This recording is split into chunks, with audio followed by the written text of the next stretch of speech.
You're listening to an Airwave Media Podcast. Hello, and thanks for joining Revolution 250. This is where we remember events that took place 250 years ago this week.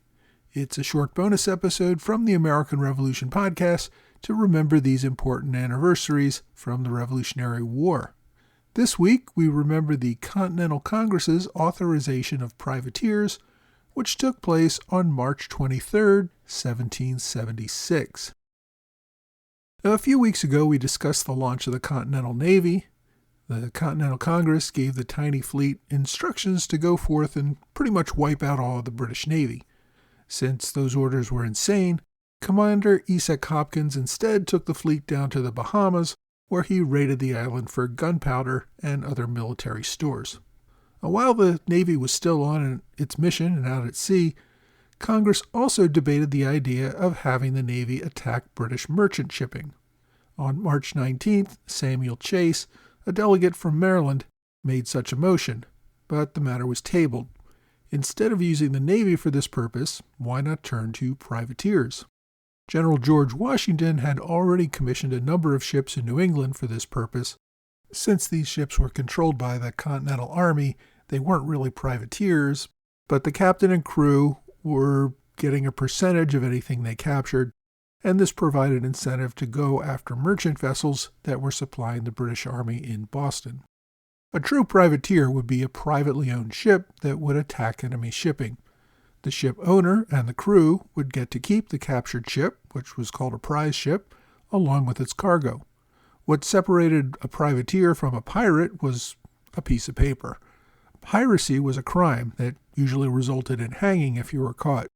A privateer received authorization to attack and capture ships through what was called a letter of marque.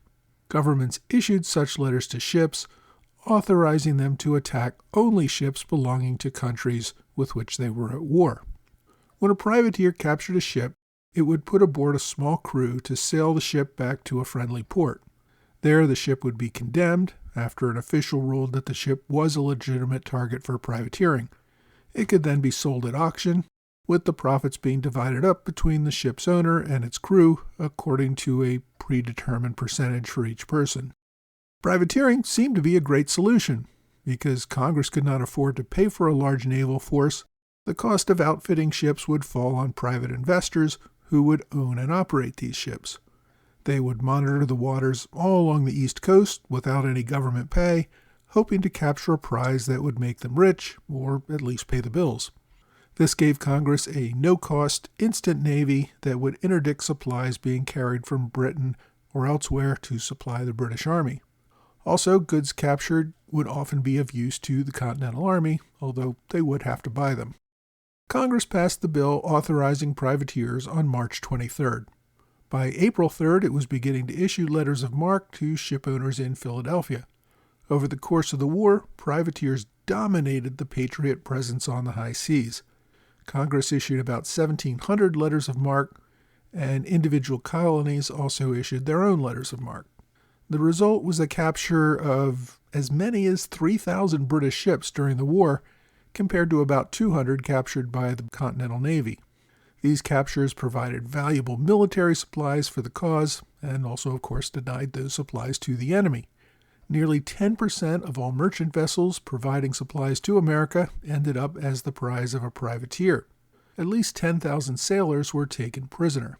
Some of the most valuable captures for the privateers were made in the West Indies.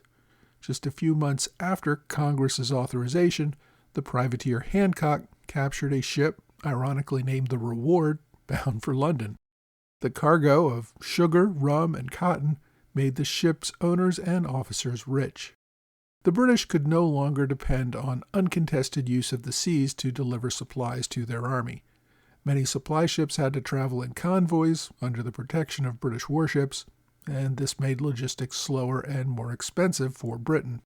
Overall, the privateering project was a great success for the Patriot cause.